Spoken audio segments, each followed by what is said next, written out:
We have a wonderful program in our Fourth Monday series, and many of you come regularly to our Fourth Monday series, which has been running for more than 50 years as a great way to present a variety of topics of interest in Harrisburg history, historic preservation, and related topics. This is an especially interesting topic, and you'll hear more about why it kind of relates to Harrisburg, even though it's about a watershed moment in historic preservation in New York City.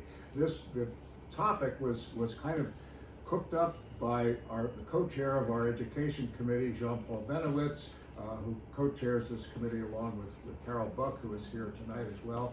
And it tells the story of how Lower Manhattan was almost bisected by a large 8-lane highway that this Jane Jacobs was a grassroots organizer, successfully quashed. So I see it as kind of an allegory for the fact that we didn't have a Jane Jacobs in Harrisburg in the early 1950s when they built Forster Street as an 8-lane highway through the middle of Harrisburg. So from that, I'm going to let Jean-Paul, who is also a professor at Elizabethtown College, take the story from there. And thank you, Jean-Paul.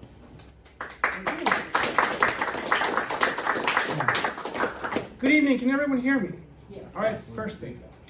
In 1961, Jane Jacobs, who was a critic of urban renewal and a champion of historic preservation, wrote the book, The Death and Life of American Cities.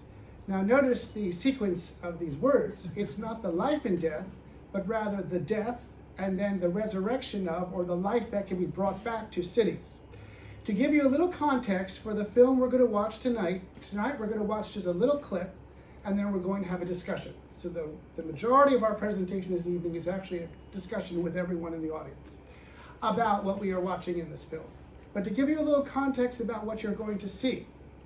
In the 1940s, when most men were at war and most women were working in the war industries, there was a need for labor.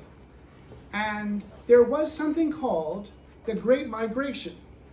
And this was where several thousand African Americans left the rural South and moved to northern cities, hoping that they could find jobs in the war industry. But most of them had not graduated from high school, and if they did, they went to a segregated school, so their curriculum did not prepare them. So the majority were functionally illiterate and also had no skills. So when they arrived, the unions prevented them from having any work because they were not qualified for the work. And now that they had taken what little money they had and moved to the northern cities, there was no way for them to return. And so we have these very impoverished African American communities in all the northern cities. When the war is over and the soldiers come home, they want their jobs back, and the women left the industries. And when they came home and found their cities with a significant Southern African American population, they fled and they moved to the suburbs. Initially, the suburbs were strictly residential, and they built major highways to bring people from the residences back into the cities where their jobs were. But eventually, they moved the industries and the corporation headquarters out into the suburbs as well. And now the city was even further depleted. So what they thought was even better was they could make the city just as marvelous as the suburbs. So tear everything down and build these monolithic impersonal buildings. A great example, as David said, was the Harvey Taylor Bridge and Forster Street. And then of course, the townhouse. That whole neighborhood is gone, and now there's just a great big giant impersonal building which does not provide any sense of community. And the same thing happened with Jackson Lick. Those neighborhoods were gone, these monolithic buildings go up, there's no sense of community. And so this was happening not only in Harrisburg, it was happening all over the nation. And I just want to read one little sentence here from Jane Jacobs' book, which explains something about all of this. She writes, "When distance, inconveniences sets in." Now, how many times have you ever heard someone who used to live in the city and moved to the suburbs and talked about why they had to do this, why they had to get out of the city? And then when their job was moved out to the suburb, it was no longer an inconvenience to commute into the city. And how many times have you ever heard people who live in suburbs who talk about the inconveniences of living near a city? Or people will even say, who don't live in the city, it must be very inconvenient for you to live in the city. The small, the various, and the personal wither away. So there was a psychologist in the 1960s named Paul Glanzer who wrote a book called The Crack in the Picture Window. And what he argued was that psychologically people were very, very removed from each other in the suburbs. In the city, the front of your house usually has some public space. Could be a stoop, could be a veranda, could be a porch. And people walk by and people greet each other. Strangers even are greeted by people in the community. You share spaces and services in the city. But in the suburbs, you drive onto your 3/4 of an acre of crabgrass, that's another title of a great book, into a carport or a garage, and you enter your house from that room into the kitchen, no doubt. And you don't have a veranda or a porch on the front of your house. You now have a deck in the back, which is then shielded from your neighbors by a fence or a hedge. And so the crack in the picture window was how people were suffering alone in the cul-de-sacs. They didn't know their neighbors. There was no sense of community. There were no sidewalks. People did not get out. They did not interface with each other like they did in the cities. So that's what she's talking about here. The personal withers away. And then I just want to bring your attention to this other quote that's really important for watching this film. There is a quality even meaner than outright ugliness and disorder.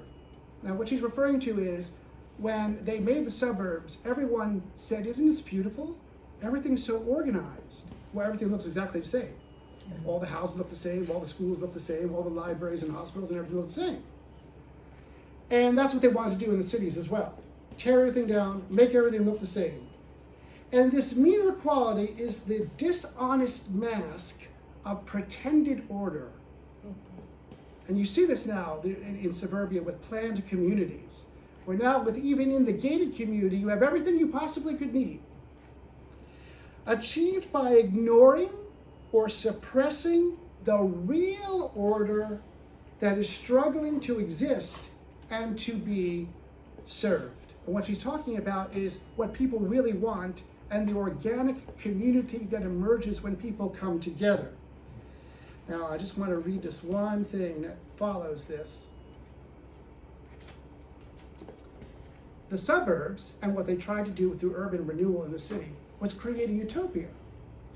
And she writes that as in all utopias, the right to have plans of any significance belonged only to the planners in charge.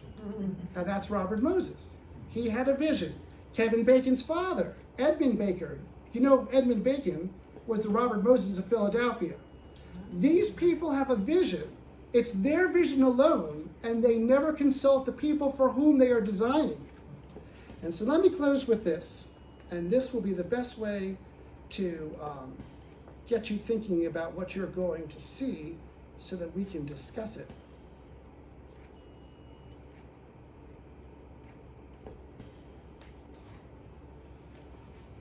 Cities have the capability of providing something for everybody, only because and only when they are created by everybody.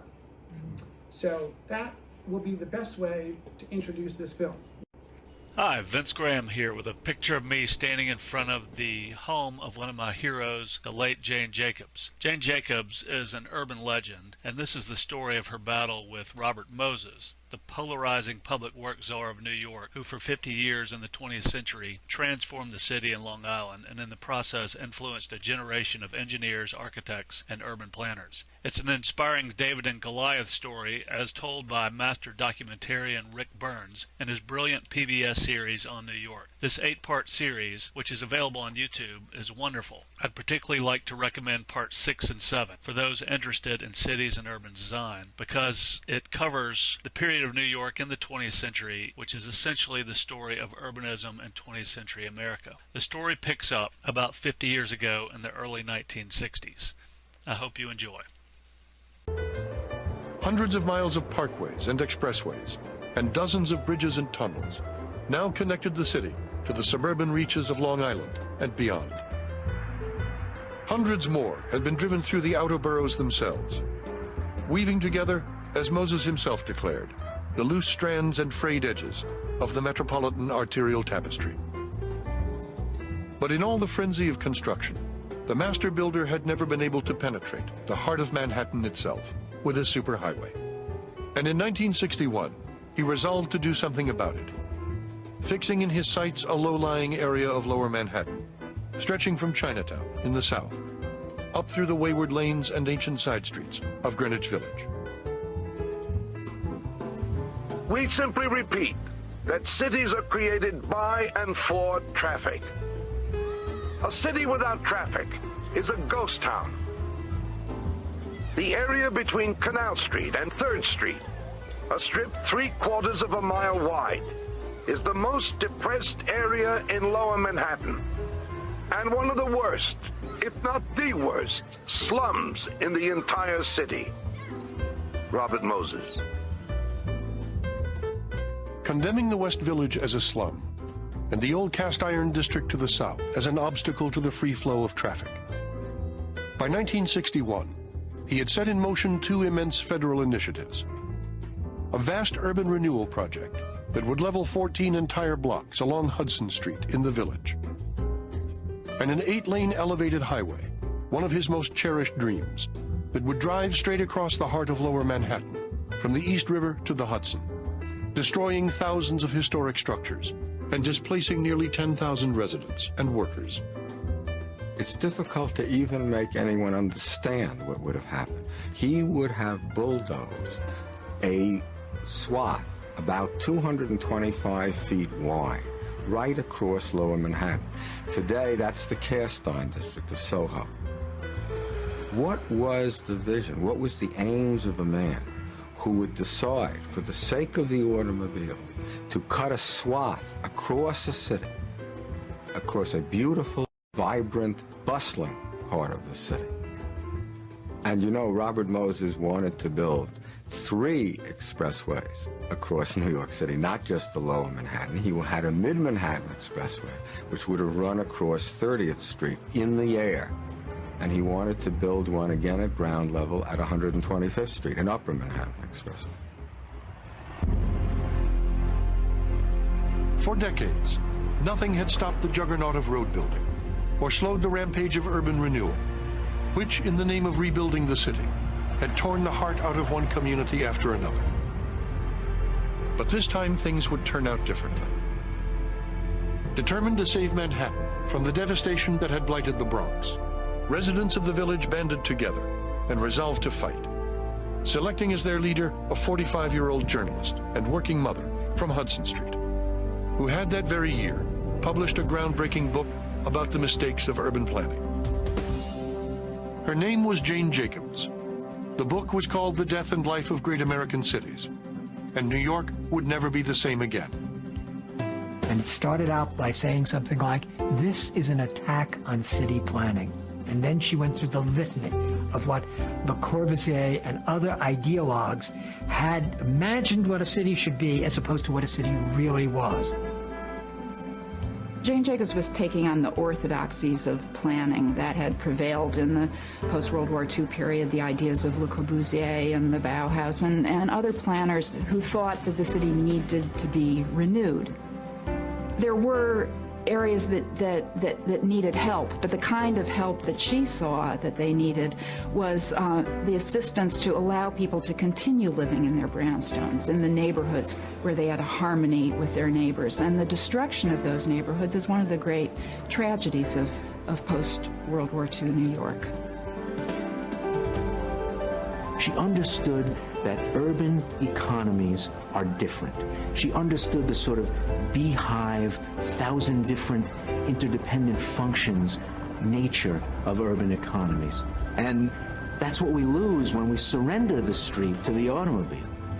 When people don't want to be on the street anymore, when they reshape their lives in a way that they're always in privatized space rather than sharing public space, Jane Jacobs knew 35 years ago that that was a recipe for the destruction of what makes cities wonderful.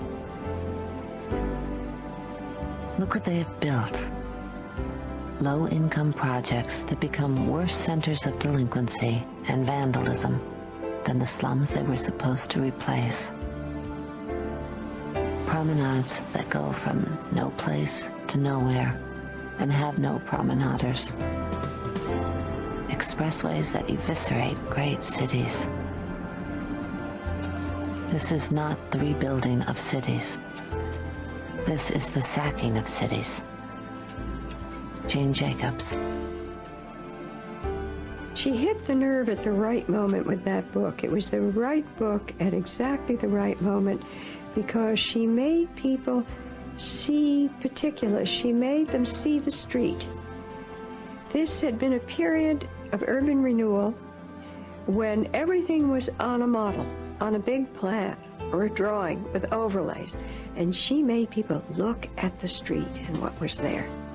She spoke about the eyes on the street, the smaller buildings where people looked out and watched their neighbors. She spoke about the small stores, the mom and pop stores, all of the things that urban renewal not only was destroying, but didn't acknowledge existed. She basically said that from her house at 555 Hudson Street in the West Village, from the sidewalk of her block, you could observe what a whole city was like. But it returned the discussion of what urbanism should be about, what New York should be about, from big land plan games to individuals, shops, streets, cars, crosswalks, networks of people, people rich and poor living more closely together, less concerned with the elevator to the 35th floor and more concerned with the life in the 5-story walk-up. Under the seeming disorder of the old city, wherever the old city is working successfully, is a marvelous order for maintaining the safety of the streets and the freedom of the city. It is a complex order. Its essence is the intricacy of sidewalk use, bringing with it a constant succession of eyes. This order is composed of movement and change, and we may liken it to the dance, not to a simple-minded precision dance, but to an intricate ballet in which the individual dancers and ensembles all have distinctive parts which miraculously reinforce each other and compose an orderly whole. Jane Jacobs. Her writing enabled people to imagine her block, but also enabled people to see other blocks. She created, maybe without intending to do it, a kind of empathy, and opened up possibilities for empathy as a political force in the 60s. So that once people could imagine how other people lived, even if they didn't concretely know, they could help them, they could work for them, they could work together. When she comes out with her book in 1961, it's not just that it's brilliantly written, it's pithy, it's punchy, it's down to earth, it's enjoyable, it's entertaining, it's mind-capturing. It's not just that, it's that what she is doing is providing a counter-narrative, a counter-argument, a counter-vision of what the city is. But it's a vision that says you don't want to break out manufacturing and send it off somewhere else. You don't want to, in fact, send the citizens off to the suburbs. What you want to have is an integrated community, the way it used to be, in essence. But you want to have people in a position to walk to work. You want small-scale buildings. You want people to be able to watch the streets. I mean, crime, to some extent, is beginning to explode in the city in the 50s, and a lot of it is You know, there certainly is the pathology of drugs and such, but it is also from shattered communities that have been renewed and removed and highwayed out and are in turmoil and are about, you know, in the 60s to really explode, and not just here again, but all across the country. Armed with a philosophy capable of countering those in power, Jacobs and her colleagues threw themselves into the fight, holding rallies, staging demonstrations, and attacking in public hearings and in print the underlying assumptions behind the culture of the automobile and of urban renewal. And also, you know, Jacobs is an activist. She doesn't just simply write about this stuff, but then she's out in the streets. She's demonstrating. They're trying to block the Lower Manhattan Expressway. They're trying to stop the plan to run roadways through Washington Square. They're counter-planning. They're planning a West Village building project, which is based on rehabilitation. As he had in the Bronx, Robert Moses fought them every step of the way, marshaling every weapon at his command to blunt the opposition. Those personally affected, adversely, or he thinks he is, he's going to be opposed to you. He doesn't want it there. He doesn't want it done at all, or he wants it done somewhere else. He wants it moved away. Now, he may be wrong. In more than half the case, or 3/4 of the case, he's wrong from his own point of view. What do you mean by that? I mean by that he doesn't know what's in his own interest. He isn't smart enough to visualize what you're going to do. Well, once you've built the thing, he comes around and he tells you he was always for it. Has that happened to you? Oh, all the time. All the time. For decades, Robert Moses had simply ridden roughshod over all those who disagreed with him, brutally negating the power of votes, Jane Jacobs charged, with the power of money. But this time, he had completely misjudged the strength of the opposition, rising up from the streets of Greenwich Village, which had been the center of political dissent in the city since the days of the Triangle Shirtwaist Factory fire, and before. I think it maybe couldn't have happened anywhere else. The Lower East Side is different. The Village is different. It has a history. There were very experienced organizers. We were not Johnny-come-latelys. We not only knew how to organize, we not only knew how to get publicity, we not only knew how to mobilize the troops, but we knew how to form coalitions. Mafiosi, radical Jews, factory owners, Chinese merchants, people who ordinarily never had anything to say to each other, people who ordinarily hated each other, came together to stop this. They discovered that different kinds of people could work together and really make a difference and generate a kind of power that neither of them by themselves could ever have imagined. They would call a meeting and there would be 3 times as many people as anybody expected. They'd have to find a new hall. And there was a particular thrill in this at the end of the 50s and the start of the 60s that we might be able to really make a difference. And that there was a power that was even greater than the power of cars, power of people. At the head of the unlikely coalition was Jane Jacobs herself. Frustrated at one public hearing, she and her colleagues tore up the stenographer's report, then declared that since there was no official record of the hearing, there had been no hearing. She was arrested and charged with riot, inciting to riot, criminal mischief, and obstructing public administration. But public support for her actions only grew. Mr. Moses says that the expressway must go through regardless of who stands in the way. Do you agree with that? Absolutely not. If this expressway goes through, it will absolutely be catastrophic. This will set a pattern, no doubt, there that will be followed there in other parts of the city. And if he has his way, he'll crisscross the city north, south, east, and west, bisected, trisected, every which way with expressways. Expressways to Mr. Moses are evidently more important than people. The evidence of the need of that thing is overwhelming from the point of view of engineering and traffic. And that's all that matters. Well, in the end, yes. Congestion gets bad enough, have to have it.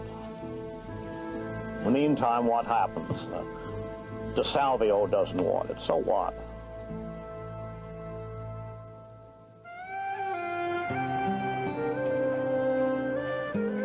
The battle over the Lower Manhattan Expressway came to a crucial climax on the night of December 11, 1962, at a tense, crowded meeting of the Board of Estimate on the second floor of City Hall. Except for one old man, Assemblyman Louis DeSalvio declared, I've been unable to find anyone of technical competence who is for this so-called expressway. And this old man is a cantankerous, stubborn old man who has done many things which may have in their time been good for New York City. But I think that the time has come for the stubborn old man to realize that too many of his dreams turn out to be nightmares for the city. And this board must realize that if it does not kill this stupid example of bad city planning, that the stench of it will haunt them and this great city for many years to come. Jane Jacobs led the fight against that expressway. That was Moses's last. He had many last hurrahs, but that really did it. Every major politician, Lindsay Koch, then a congressman, was in it. The debates were all over the press, nationally and internationally. And somehow the fate of what an inner city, a historic but still very modern city would be, was being decided on whether these super projects, whether clearance for housing or for an expressway, could go forward in an existing city, or whether the people who live there had rights to their own environment. In the end, Jacobs and her allies prevailed. Board of Estimate in an executive session today voted unanimously to turn down a proposal for a Lower Manhattan Expressway. The board please. I wonder how David felt when he bested Goliath. That's the way we felt. We felt we beat Robert Moses, you know? Sir, you look fairly relieved, too. You lived right in the path of the proposed right on expressway. Broome Street. So this is a reprieve from a long-time sentence, isn't it? It is, yes. It was the greatest thing the mayor ever did for the people in that neighborhood, because everybody was worried that everybody was getting sick over it. So when they hear this news, this will be the best news that they ever heard for Christmas. This will act as a Christmas present for the people on Broome Street. Would you say that the result was, in this case, a triumph of public opinion against Bob Moses? No. There hasn't been any triumph for anybody yet.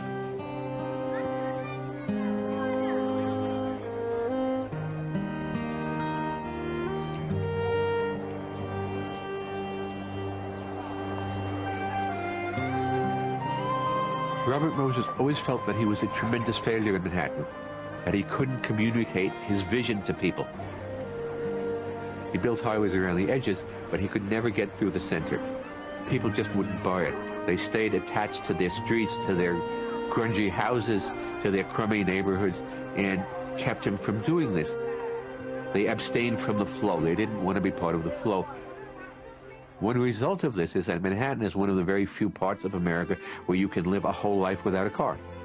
Okay? And where your daily life can depend on the street and on interacting with other people and on seeing what's going to happen in ways that you don't plan. And in that way, New York is different from, I think, probably every other American city. It may be the only American city without an expressway going through the center of town. And Moses felt extremely frustrated and mortified by this. But he just couldn't do it. The community protests were too great. It was a crucial turning point in the life of New York and in the culture of cities everywhere. With their stunning victory, Jacobs and her allies had reasserted the value of the city block, and by extension, that of urban public space itself, challenging the most basic assumptions upon which New York had proceeded since the dawn of the modern age, that the new was always better than the old. And there's a sensitivity to history, which is also a new dimension to this. I mean, you got to understand that since the 20s, it's been modern, modern, modern. And modern means dump the past, break with the past, think new, think Art Deco, think streamline, think projectile, think, tear down the old stuff, not just because, although it may be, constraint on our ability to make profits, but because it's old, because the new is intrinsically superior to the old. But Jacobs says, wait a minute, part of the texture of life in a city is that people are not just connected to each other on the street by virtue of being neighbors, but they're connected in time. There's some sense in the buildings around you that, remain, that give you a sense of being part of a continuum. The history isn't dead. It's not something which has been transcended. Today is not the first day of the rest of your life. People are beings in time, and they need to be surrounded, not entirely, but, to some extent, by the legacy, the built environment of the past. 3 years later, Jacobs' triumph would be codified in an extraordinary new law, when on April 19, 1965, Mayor Robert Wagner signed legislation establishing the Landmarks Preservation Commission. The agency came 2 years too late to save Penn Station. But in the years to come, it would save hundreds of individual buildings in New York from the Wreckers Ball, along with entire districts, including Brooklyn Heights, Greenwich Village, and Soho itself. Vibrant places Robert Moses had yearned so passionately to transform. Well, the dark side of Moses' character was probably every bit as prominent as the bright side, especially in the context of New York City. On the one hand, we can admit that the city needed a Robert Moses to adapt and become a modern city. On the other hand, Robert Moses saw the city in some sense as a transportation problem. But New York is more than a transportation problem. And having created, let's say, the kind of minimal number of new roads and new bridges that the city needed to sort of function in the second half of the 20th century, then he began to maybe continue that beyond what was absolutely essential. And persons like Jane Jacobs and others began to say, now wait a minute, why do we need this road? That the whole purpose of things is not to see how fast you can move traffic, that there's a city there, that there are people who live in neighborhoods, there are people who like it the way it is. And I think that Moses never really understood that. A man who never drove, but who created an automobile kind of circumstance, a man who was responsible for planning and building this enormous metropolis. And I think you can't escape the feeling that he really wasn't comfortable in the very city that he was responsible for building.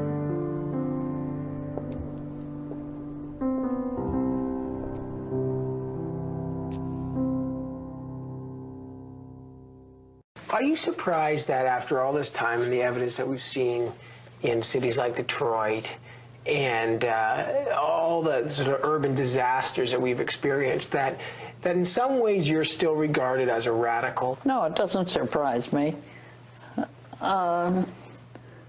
People don't change their minds that fast. Somebody said, it's a rather grim thing, that progress occurs funeral by funeral.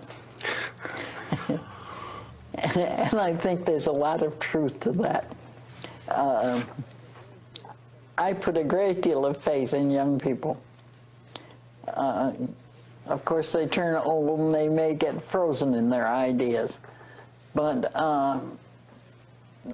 they don't have quite as much trouble accepting new ideas. Okay, I'm on the left, and I want to embrace Jane Jacobs. I'm in the center, and I want to embrace Jane Jacobs. I'm on the right, and I want to embrace Jane Jacobs. I have reasons from all ideological positions to both love you and loathe you. Yeah, that's because I'm not ideological.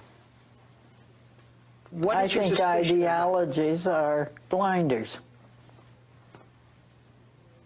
Always have been. The kind of mind I have is basically a scientific one. And I respect observation and experiment and what happens, and not abstractions or theories about what ought to be or what ought to happen. I like to know how things really work. You hold creativity and innovation in real high esteem. Yes, because we have to do things better than we're doing them. And where are we going to get better ways if we aren't creative and if we aren't innovative? We use what's called human capital. our skills, experience, and human capital is wonderful. It doesn't run out. The more you use it, the more you have of it. I want to close on Jane Jacobs, because here you are, you're writing books. You told me before you're going on a book tour all over the West Coast. I noticed when there was an issue about a high-rise in Yorkville in Toronto, you were at the public meeting. What keeps you so passionately committed to the things that you really believe in? Well, I'm really much more passionately committed to writing about them. That's what that's my real work, and that's what I'm most eager to do. I don't like getting in these fights. They make my life absurd, not because it's absurd to oppose these things. If you're a responsible person, you have to oppose things that are dumped right on your neighborhood, right in an area that you know about. But I don't choose these issues. They're absurd issues usually, and I feel they make my life absurd. There seems to be some idea that I enjoy being a troublemaker. No, I enjoy sitting and writing and learning and trying to educate people. I don't enjoy having to push all that aside for nonsense. Jane Jacobs, I want to thank you very much for joining me. As always, it's a real pleasure. Well, thank you. You have very good questions. Inspired by this brilliant champion of common sense, a street was named for Jane Jacobs in Ion. It intersects with Mises Street, named for Ludwig von Mises, who actually had a lot in common with Jane Jacobs. All right. Yes, if we could have the lights, although it's nice and cool here without them. You know, this story is our story because a little over 10 years after this, in 1973, the Historic Harrisburg Association is created. And so think of all of the progress that has been made by this grassroots organization to prevent the further destruction of the city based on many of the ideas of Jane Jacobs. So with that, and with what you have observed in this film, what are your thoughts? Don't all go at once because we want to be sure to hear you. Yes? Do you think there were any ulterior motives to Robert Moses putting these highways through their specific neighborhoods? Like racially Absolutely, driven? absolutely. It all started in the Truman administration when they were building the highways, and particularly the bridges and the ramps to get in, on and off these highways.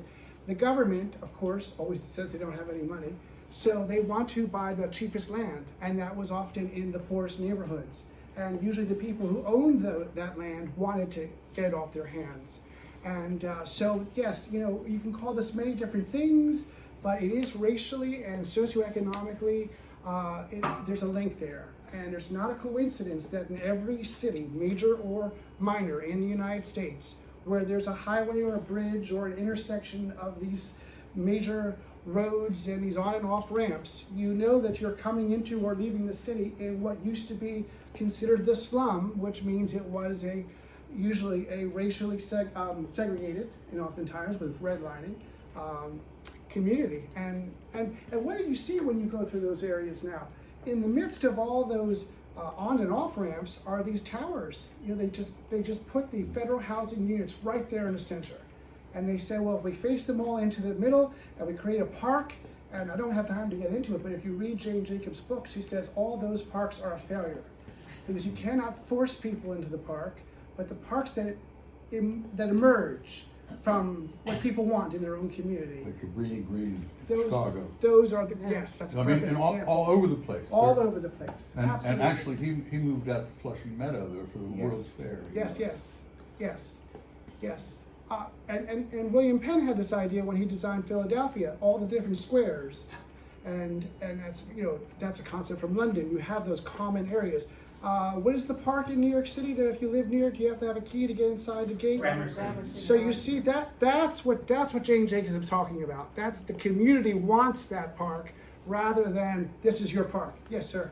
I thought it was very interesting. At the very beginning, it flashed on the BQE, the Brooklyn Queens Expressway. Yes. And I have a friend who grew up in Red Hook, which was this vibrant Italian-American community, longshoremen working on the waterfront.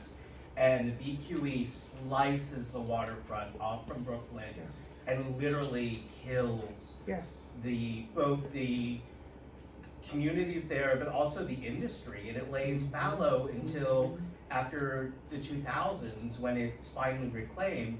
And part of that is Dumbo, which was kind of the first big successful little bit of it that was reclaimed. But what's interesting is the one wealthy, powerful neighborhood in Brooklyn is Brooklyn Heights. And what happens with the BQE there? It gets buried under kind of a tunnel, and a beautiful park is put, so you can see these beautiful cityscapes, but you don't have to deal with the ugliness going on underneath. And the biggest irony, it's the BQE. Brooklyn and Queens are right beside each other. Public transportation, it's almost impossible to get between them. It's like the BQE forces. You can get between them with a car, but you're not going to be able to do it with a bus, a train, a subway. You have to go to Manhattan from Brooklyn to get to Queens. That's the only way you can do that. A great parallel to that is Washington, D.C., when they built their public transportation. There is no public transportation to Georgetown. You cannot get there on the train, and that was intentional. For the same reason that many people say that the bridge will not be rebuilt from City Island to the West Shore. You know that a big part of Shipoke was destroyed to create the bridge for the highway there. Well, south.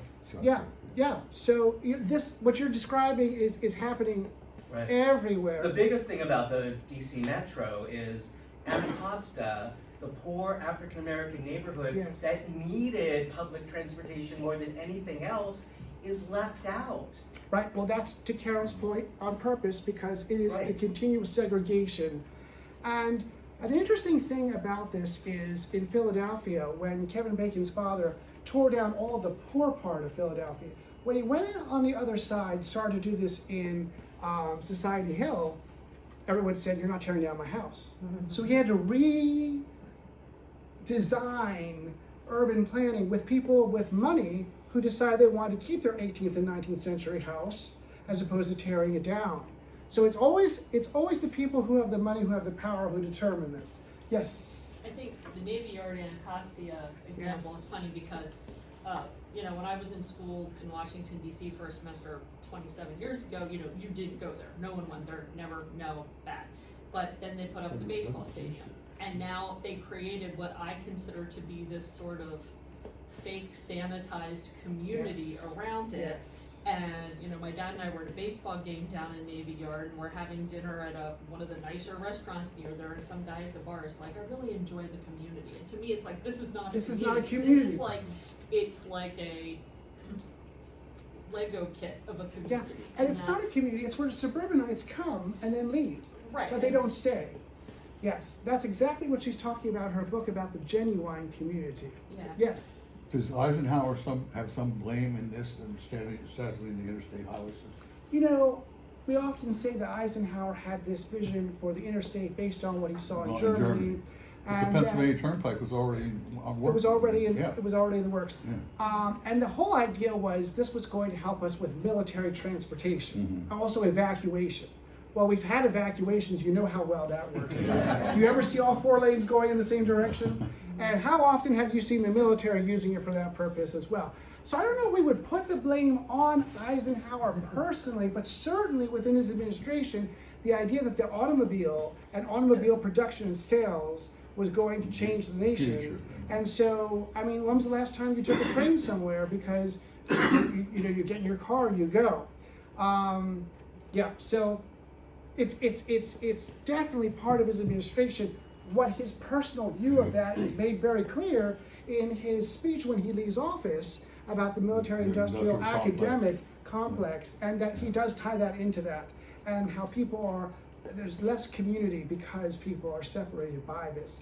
Someone else had their hand, Janet. Well, but you brought up Shipoke, and there are a number of us here were were involved in Shipoke in the 70s. Yes. I moved there in 75. Historic Harrisburg had already gotten started. Half of Shipoke was already, done because of the, 83, etc. But we just became community actors, although the locals called us yuppies, and they didn't know what to do with us. Right. We were there, well, I was there just before the next big flood, and so that was a whole other, and then the Redevelopment Authority, and I use that word like this because they were just terrible in those days. They wanted to blow everything up. Mm-hmm. They tried to blow everything up in Shipoke. They tried to move the walls around, and we all became community, almost everybody became a community activist. And we had a lot of lawyers living there, but we didn't sue anybody, we weren't all lawyers, but we would go to the meetings, and they lost time after time after time because we were beyond resilient and just said, you're not doing this to our houses, you're not putting the road there, you're not putting this there, you're putting over, we need that green,